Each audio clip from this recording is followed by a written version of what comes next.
This is Eric Simmons at Furniture Depot in Guin with furniture from Ashley, Serenity Sleep, $1 Million Rustic. We have stores in Guin and Fayette. Tom Bigby Electric Cooperative was formed for the need for electricity to the local citizens that were living in the rural areas of Marion, Lamar, and portions of Fayette counties. This line consisted of 12 miles and 22 consumers on the road from Guin to Sulligent. Between then and now, there has been a lot of hard work and dedication from a great number of people to make this cooperative what it is today. Tom Bigby Electric Corporation would like to thank each member. You can contact us today at 205-921-6712. Hey guys, this is Nick Jackson at New Heights Church in Hamilton, Alabama. I just wanted to extend to you an invitation to come check out one of our services. We start at 11 a.m. on Sunday mornings and 7 p.m. on Wednesday night. We're all about abiding, arming, and awakening. Also, we have a nursery ministry and a children's ministry as well as functional on those Sundays. Our youth gather together on Wednesdays. Come on out and see what it's all about. We'd love to have you. Hamilton Metal Roofing, located at 291 County Highway 25 in Hamilton. We sell 29 and 26 gauge roof metal. We have all types of trim and screws for you to complete your projects. Call us with any questions. Open Monday through Friday, 7 a.m. to 4 p.m. Call us at 205-921-7100. Your story starts at Bevel State Community College. Whether you are just starting out or starting over, Bevel State has an opportunity that is right for you. With 5 locations serving 7 counties. You don't have to go far to start your own success story. Plus, with tuition lower than 4-year colleges, you won't need to spend more for a great education. Visit us online at bscc.edu to learn about your options for seamless academic transfer and high-demand career tech and health science offerings. Let us help you tell your story. This is Joe Cotton at Andrew Bynum GMC in Fayette. As Marion County's certified GMC dealer, we would like to welcome you to come check out our latest inventory of brand new GMC trucks and SUVs. Not in the market for a brand new one? Well, let us help you find whatever make and model that you're interested in. Give us a call at 205-932-5958 or check us out online at andrewbynumgmc.com. Andrew Bynum GMC, celebrating 51 years in business.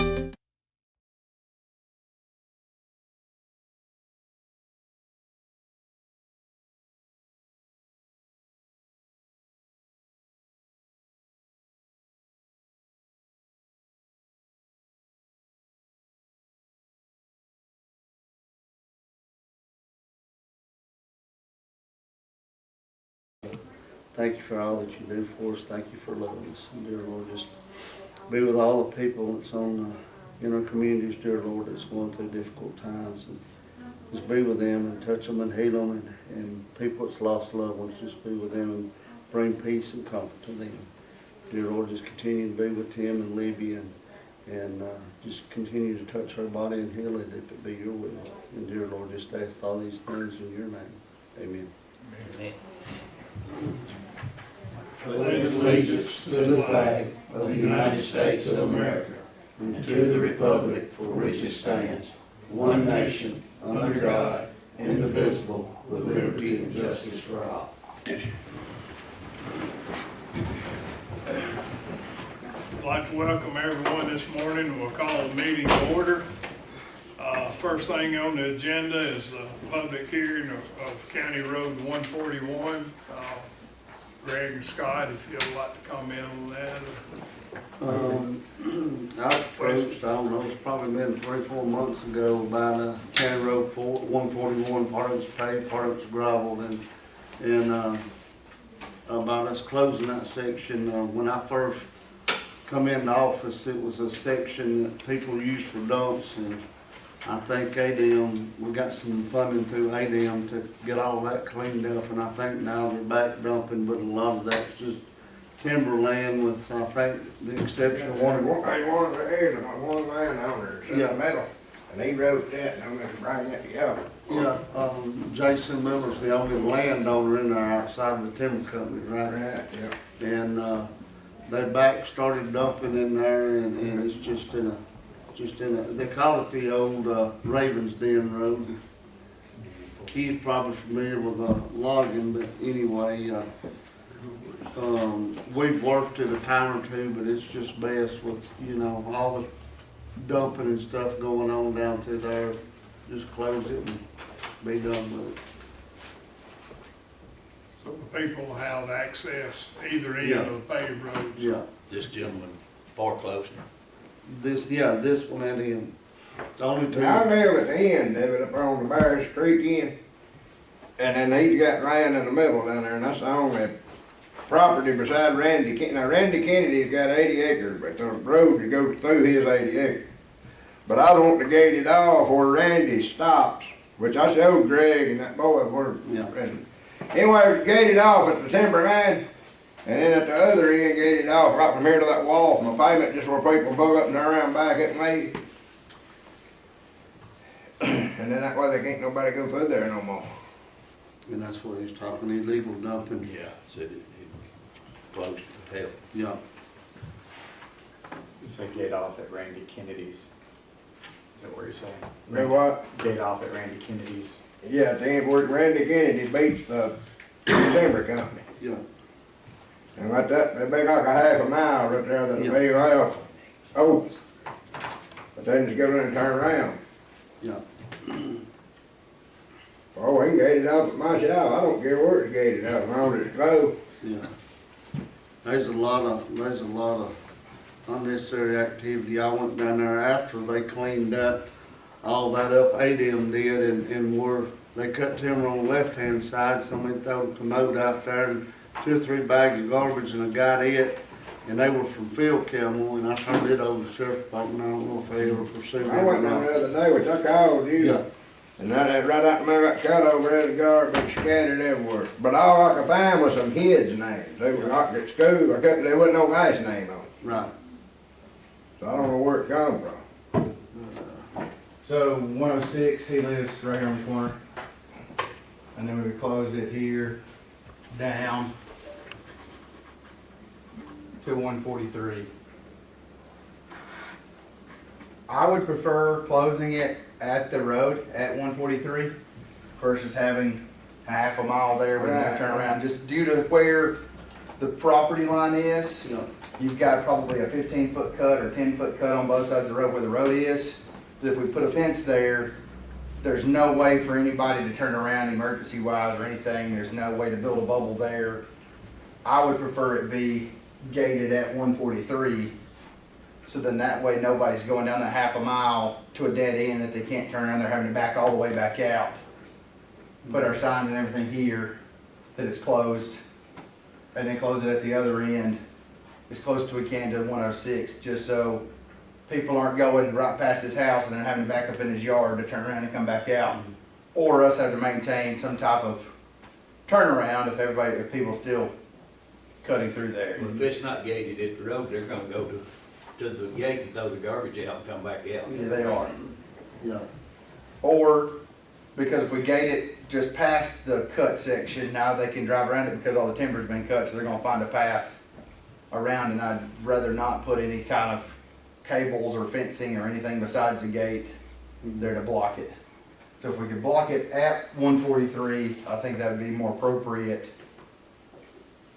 And then the landowner there would have access, and then, but it would be up to those landowners to maintain the gate, operate the gate, have keys to the gate, all of those kind of things Right. for all of those people involved. You know, as far as the gate, we'll put them at, I don't, you know, for us, the hunting club there, you know, that's our hunting club. You know, we don't care to put the gates in. Yes. We just have to give the keys, whoever we gotta give it to. Yeah. Which all should have to have one, will be us and timber company. And Jason, that's all back in there. Yeah. Yeah, so from 106, and then we come all the way through here. This was the large area where we had the, I think, 80 roll-off dumpster, landfill, illegal dump that was cleaned up. There's a boat off in there. And then it comes back around and we Yeah, close it's it all at kinds 143. of stuff in there. What about the other section of it? It is labeled on this map, but it is actually just a logging road. That's what I was trying to get Google Earth pulled up as I couldn't well. figure out 141s. Yeah, that one down at the bottom of the hill, creek back up to the left, coming to 241, you can't, all that's those old log roads, that is. I don't know why they even got it considered a county road, but that is. Yeah, you got 3 county roads splitting off like that. Yeah.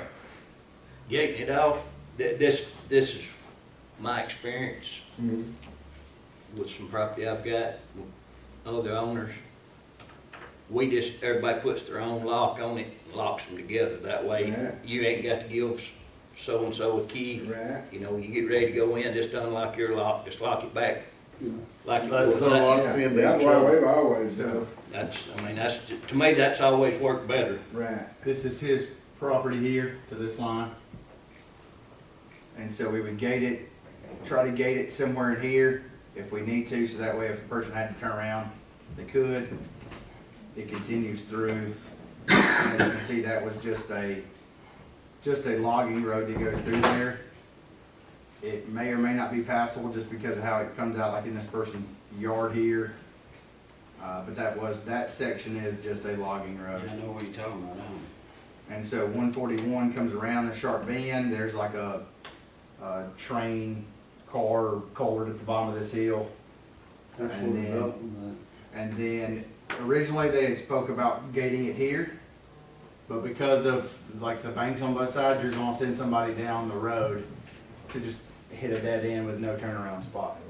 So I would prefer if we could put the gate closer to this intersection. Well, see, that's my cousin and owns that on the right, she ain't no gear no one. I would rather have it gated here, so someone sees that this is not a road, to just go over the hill and all of a sudden you've hit a dead end gate. And so I'd rather, and then that way, because section's paved, this section's paved, this is part of 141, and then 143 is paved, so it would just be blocking off this section here, and it would be a better spot for them to turn around and not go through there. Would be the recommendation of the engineer's office.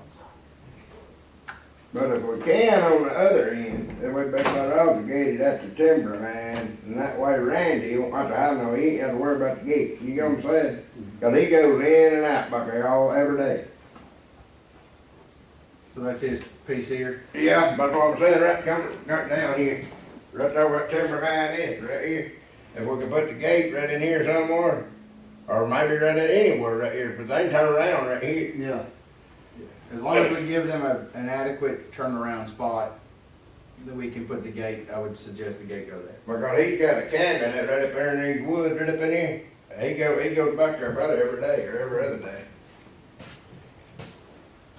You know, I just don't want to gate him while I'm out, you know. Right.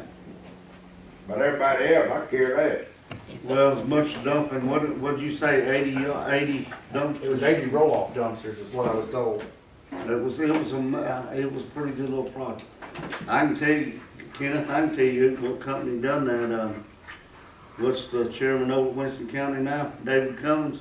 The company he works for is one to clean all that mess up. Base. Yeah, Paige down there on the Lynn, I think it was. We had to build them a road down there where they thought, there's a hole down there, they thought it off in. There's a boat down there and everything. Yeah, Jerry Edwards was the one running that track over. He said they lop dug all kinds of stuff out here. They ain't gonna know what all was there. President of that company. Scott, have we received any notification from that landowner? Okay. Well, here, I'm gonna give No, you this. I'm gonna give Is you that the this one with the letter. cabin? No, this is the one, that's the one that's in the middle down there. Oh, yes, sir, the one that's The 40 acres right in the middle of that road. But come on down and I'll show you, right there. That 40 acre block, it's cut over now. But that's who owns it right there. Jason Miller, he's one that owns that Miller furniture up at Russell beside the Frosty Inn. So he's not gonna be landlocked if we close this? No, I'll give him a key. I'm saying, he can go there whenever he gets ready. And he ain't That's a gonna, he can't even go down there deer hunting. He bought that land just for deer hunting. And he told me, he said, every time I went down there, he's them idiot razors or four-wheelers. He said, one day, he said, I walked out from bow hunting, and there's 2 crackheads standing at my pickup, or at my Jeep. He said, then after that, he said, I just started doping my pistol. Yeah.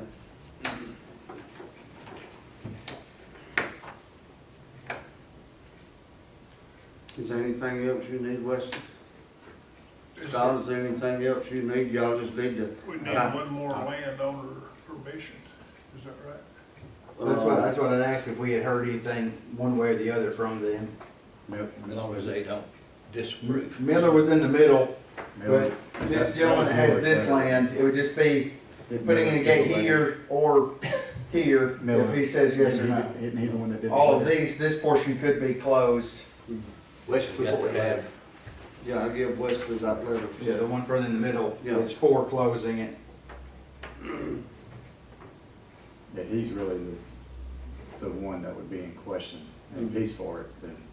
It would just be if we hear from this guy, I would propose putting the gate up here as close to 106 as we can. If this guy is against the closure of to his portion, then everybody else on the rest of this road is okay to close it here. Then I think we place the gate here and we still close the through traffic and the dumping area and everything, and it would just be this one guy with a turnaround spot dealing with people still coming onto his And property. that's a pretty good turnaround spot right there. Yeah, I turn log trucks down around there, bunch them back a minute and go back in. Yeah. But UPS truck, he went over there somewhere, I guess that's where he turned around the other day. And that's a problem we're facing on other roads, is we're, most of our roads are getting updated in like Google Maps, but Apple Maps are a lot slower to update. And we're having issues with roads that have been closed, that bridges are out, that have signs that say road closed, and we've got these Amazon drivers using a different mapping system that's not been updated, and they're going down there getting stuck or having to be pulled out of these roads that are clearly a closed road, but they're still using it, trying to use it as a through road. So we're trying to figure out a process if when we do close this road, that is reported to all of those mapping systems, so it won't show it as a through road. It won't try to navigate you through there anymore. It'll have to go, you'll have to go around it. So, Well, they deliver packages, I see that.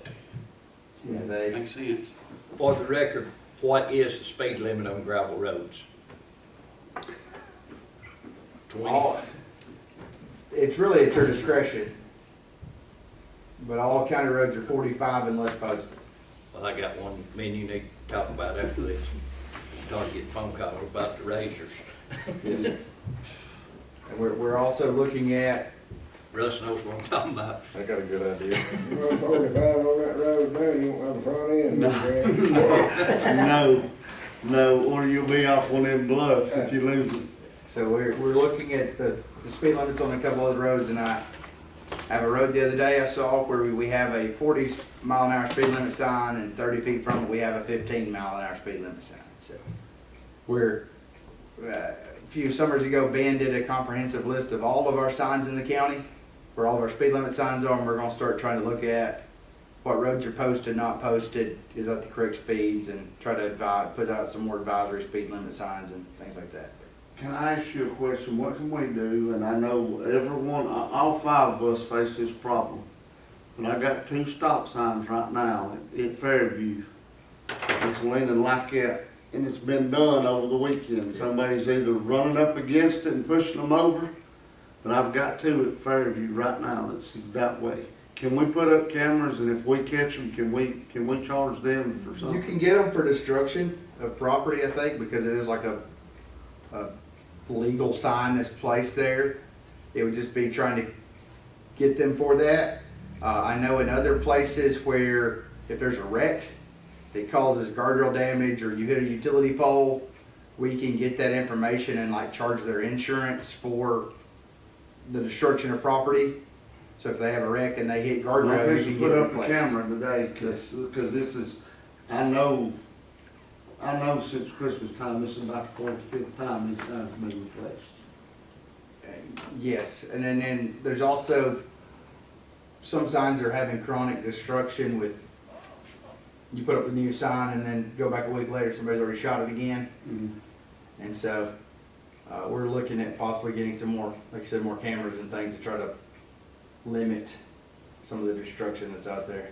And that one at the end of 12, it's, you going across the road into the field. Yes, I There's saw a it. fire pole There's a power pole. If you go straight, you're going to hit the power pole, so. I saw it. It's pretty evident that thing's there, so. Them people are just crazy. That's all I've got. We'll have to vote on this next meeting, right? Once you get all the information from that other landowner, If we right? hear back from the landowner, I'll have to talk to Scott about the process. If we, Yeah. it's been given public notice. Right. If we don't hear back, I would say we move the gate below that property owner, close the rest of the road, Okay. and we'll get you an official closure distance and map and everything for that, since all the property owners in between are okay with it. And then if we hear back from him, we would move the gate closer to his property, and that way we can get proper signage in place as well of, hey, we're closed 500 feet. Get the actual permanent signs in place and things that, and then go from there.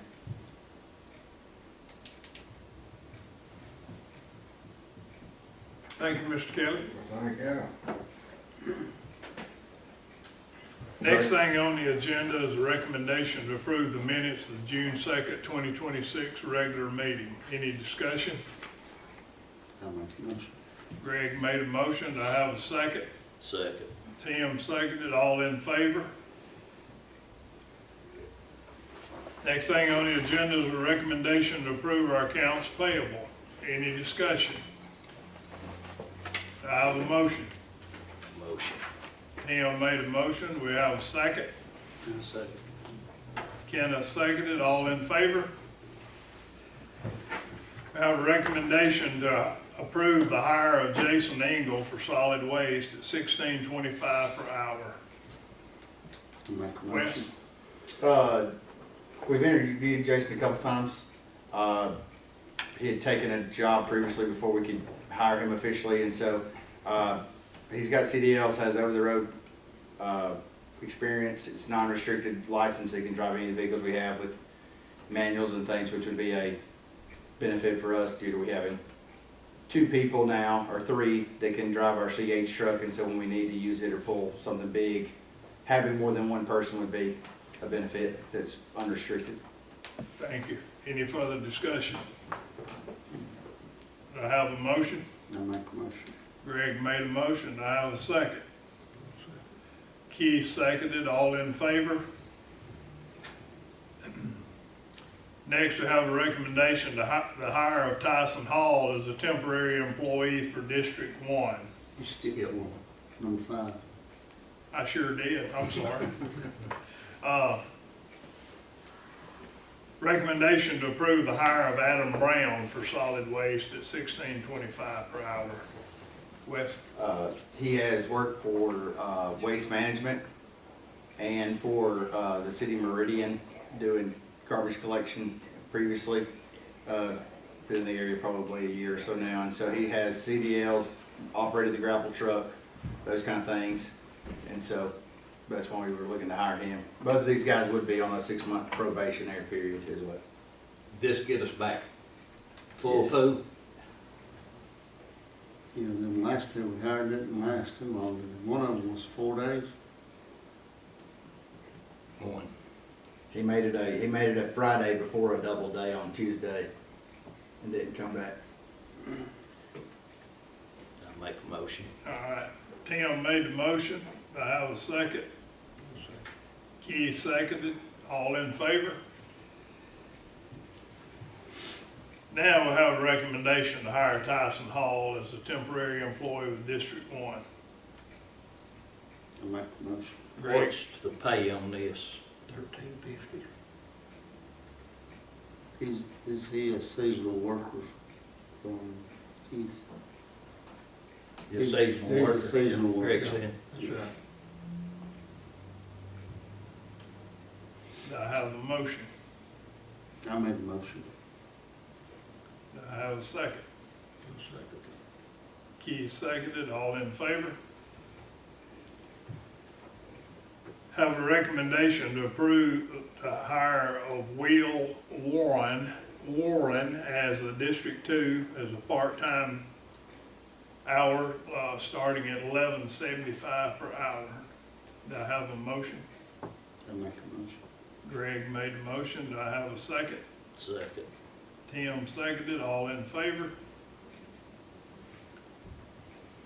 The next thing on the agenda, and before we get into this, last week, Scott was out and Daniel, our maintenance guy, was on vacation, and it was our health screening day, and the ladies called me that our sewer was backed up, and when I got here, Greg was walking out and he said, "What are you doing?" I said, "Checking on the sewer." So he came back in with me, and Wesley was here for his health screening. So it involved having to get the city of Hamilton with their jet system to blow through the sewer. And they came about 55 foot from the clean out on the back of the building. So it's blocked, or it makes a nanny or whatever. That was as far as they could go. But what's on the agenda is a recommendation to hire Jackie Hall to come up here. He has the camera that he can run through the line and find what the problem is. The girls in the office told me that this was a 2-week reoccurring thing of getting Daniel over here. So instead of band-aiding it, let's see if we can fix the problem. So yes, the recommendation is to get Jackie up here to run his camera through the sewer and see what we can find. I talked to Daniel also last week. Due to this building, the way the lateral is from the main road comes up and is shared by multiple buildings. So it actually gets to this wall and hooks a 90. And at some point between the bathrooms and the wall, it changes from plastic to cast iron. And so at some point, Daniel didn't know if it was at the 90 or if it was in between the two buildings, but there's a separate clean out between the two buildings. We share the lateral to the road with a tattoo parlor at least, and possibly other buildings here where everything's connected together. And so it needs the cast iron pipes, no telling how long, have been there. So it may require some other repairs once we do the camera. Is this gentleman equipped to do the repairs? He's a plumber, ain't he? Yeah, he's probably the best in the county. Well, if that be the case, we'd probably be better off just to cap it here, underneath the vacuum and then just run it around the building. I think that's what we talked to that one guy at the Hamilton Sewer. He said that would be the best thing, we don't need somebody else, especially if all of them's tied together. It needs to be capped where we having sewage running out and then just run our line around and hook back in the city sewer over here. Yeah, we'll look at that. Once they give us the camera and we can get the actual true path of where everything goes. I really hope we don't share laterals, because then that's an issue, but Daniel said that he keeps the equipment behind the building to clean it out. Yeah, that's about. So it stays here all the time because it happens that often. But the cast iron pipes they have a lifespan, and they're probably at the end of it, so. Well, I'll make a motion, let's get Jackie Hall up here and see what we got to do. Greg made the motion. We have a second. Second. Tim seconded. All in favor? I have a recommendation for this meeting. Well, before I do, Russ, you got anything you need to say? Just a couple, just to give y'all an update on where things are in my world. Last year, the federal government, FEMA did not release the EMPG funds, which is Emergency Management Performance Grant. So FEMA did not release those funds to the states for FY25. It was part of that administration trying to rein in the spending from the previous administration. Anyway, long story short, they're going to take FY25, split it into 20% increments, and pay us that over the next 5 fiscal years. So we're not going to miss that money. It's just going to take a while to get it paid back. But that is good news that we're not just going to miss out on that. Excuse me. The Homeland Security grants are open right now. So I've talked with Scott, talked with Kevin, be talking with the municipalities about what we're going to do for that. That's more Homeland Security money, but that's administered through ALEA, not state EMA, but same process. The RC&D grants, we're closing up last year's and applying for this year's pretty much all at the same time. The CDBG money that we bought the mobile command trailer with, we are in the process, I believe, of getting that closed out. We've submitted the invoices, we're waiting to get paid back in there, or do public hearing and then get paid back for that, and that will tie up a 6-year project, I think. You know, it's the end of the COVID money. The safety walkthrough with CRS is the 30th. Scott and I and Wesley will handle that. We will be coming around to the district shops. Don't do anything you're not normally doing, you know, because we're safe all the time in everything that we do. So we're doing that, and then I'm taking care of the self-insurance discount program, which is through CRS. We're getting all that stuff ready to submit right now. So sorry I wasn't here. Last week was my conference. I missed the plumbing fun up here, but that's what's going on with us. Thank you, Russ. And if we need to kind of piggyback on earlier with the mapping issues, like the new jail, 842 Industrial Drive, if you try to use Apple Maps, I think, or Google Maps, one of them won't take you back there, and it hasn't updated. I've talked with Augie at 911. I don't know what those processes look like, but we definitely need to streamline that with what all, you know, we've got going on. Yeah, currently the PIN, if you like just look on Apple Maps and zoom in, the PIN for Sheriff's Department is still sitting on the old Sheriff's Department. We reported it a couple times because you still have people going down there for fingerprinting and drug screenings and things like that. They're pulling up, and then there's having to go all the way back across town to the new.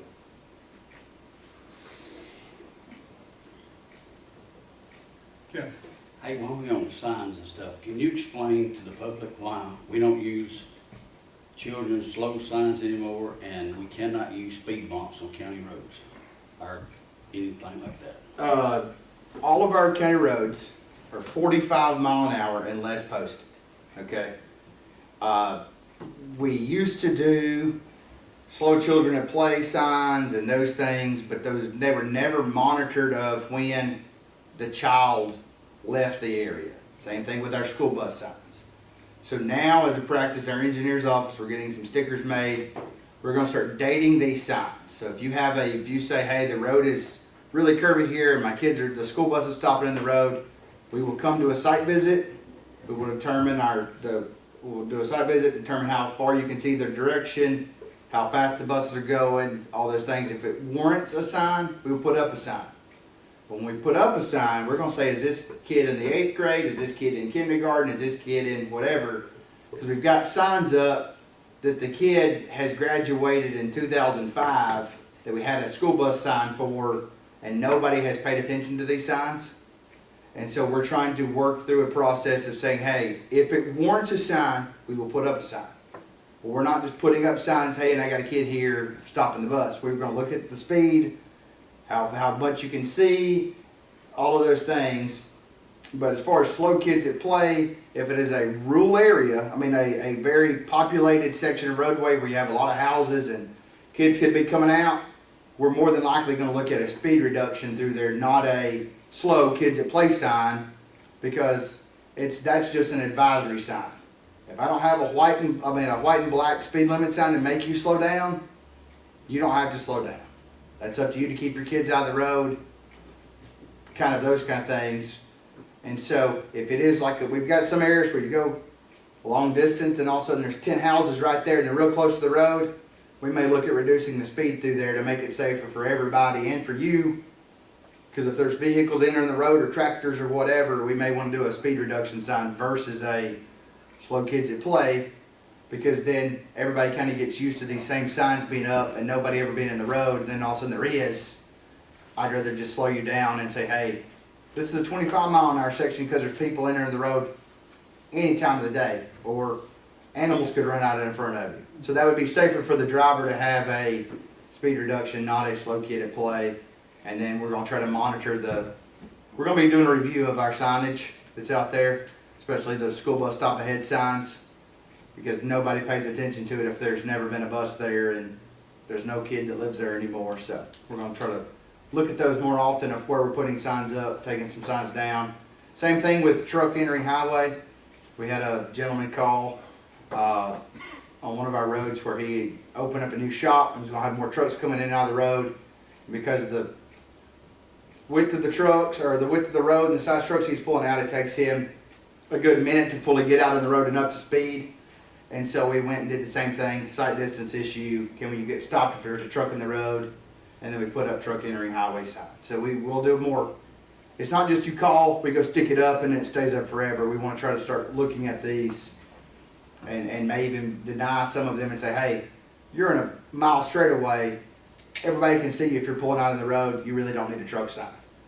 Because that's one more sign to mow around and to have to keep replaced if people run them over and those things. We're trying to look at it more on a uniform basis all the way across the board, not just saying yes or no to a sign, saying, hey, let's look at it. If it requires it, it does. And if we need to do a speed reduction, let's do a speed reduction. So. And explain the speed bumps. Unless you have an area that is stop controlled, where you have a stop sign, and then you're going through there and it's a stop sign, then you're not going to put a speed bump on a county road. Like, if you put a speed bump out there, I'd rather reduce the speed down and then enforce it using our deputies and those things versus a speed bump, because if somebody comes through there and hits a speed bump and wrecks and crashes, I'm putting an obstacle in the road for them to hit versus enforcing our laws and rules we already have for slowing them down. If a citizen of Marion County puts anything on the roadway, a sign, we have loggers that say log trucks entering roads and things, those are temporary signs. But if you put anything on a post, a telephone pole, anything like that, or try to put a speed bump in the road, or you paint something on the road, you're held liable for any of the accidents or anything that happened related to that object being in the road. So I know in the past people have like, well, I'll buy a sign and put up, or I put up a speed limit sign, or I got one printed or made, or you put up a sign, you're liable for what happens because of that sign being up there, or if you put a speed bump in the road. That's like me going out there putting a pile of rock in the road, somebody hit it, I'm liable for it. So I would advise calling your commissioner, then calling the engineer's office, or just calling the engineer's office. Give us a good address, give us a good location, we can come to a site visit, and then we'll get you the appropriate signage, and if we need to reduce speeds, we can. And that applies to if you got a 35-mile-an-hour speed limit on the road and somebody paints at 85, the people that did this is responsible. If we can catch them and they're responsible for it, then yes. Same thing, it's like if you go down through there and hit somebody's mailbox. So I would advise against damaging signs or property that's up there, because then you can be held liable for it. And on mailboxes, they're supposed to be at least 3 foot off the road? We would prefer the front edge of it to be 3 feet off the road. Yeah. Also, in part of that, years ago, some of our funding required us to check and make sure mailboxes were compliant. We're starting to do that again on some of our paving projects. We're going to go through and say, hey, your mailbox is improper, because technically, legally, it can't be anything more than a 4x4 post or equivalent to that size, or like it's a 1.5 inch square tubing. And so anything that's brick, concreted in there, or brick columns, concrete columns, logging chains, whatever you have, disc parts, all of those kind of things are illegal, and you could be held liable if somebody hits your mailbox and has an injury. On that, explain the fences putting on the right of way. We're sending out some encroachment letters. Might as well just get I have some this week that we're trying to send out. I would prefer you, and you would probably rather call the engineer's office first and say, hey, I'm putting up fence down this road. What's the right of way? Let us do a visit. And it's not just fence, right? So if there's fence that's close, we did a site visit the other day. A fence is pretty close to the right of way on one of our roads, but the fence didn't bother me as much as the large concrete feeders they had put right up against the fence. So a car could go through a T-post or through a smaller wooden post, but if you've got a 15-foot long concrete trough sitting there that's an object right at the edge of pavement, that's more dangerous than the post that's there. So we are looking at that. I've received some calls and we've made some site visits, and we're gonna start issuing some letters of, hey, this is inside of the maintained area by the county. We'd like you to move them back, especially the objects, and if they don't want to move them, then we'll just have them give us a letter that they're liable for any damages and those kind of things inside of that right-of-way zone. Because the majority of the time when they put this fence up, they don't maintain it. It grows up and we cannot bush hog it. You're right. Same thing with our, like we have, we're starting to look at a couple other quote-unquote junkyards or things where people have a car collection that are really close to the edge of pavement. And so some of our, when you go up to a stop sign and they've got 10 vehicles there and you can't see a car coming, it's going to be the same thing. Hey, we'd like you to move these off, or somebody gets hit, we're going to hold you liable for damages and go from there. And there is a 6 foot clear zone that a lot of people don't understand. Just because there's not a right of way, we have to keep it clear, Yes. 6 foot 6 from feet the edge from of the pavement, correct? Yes.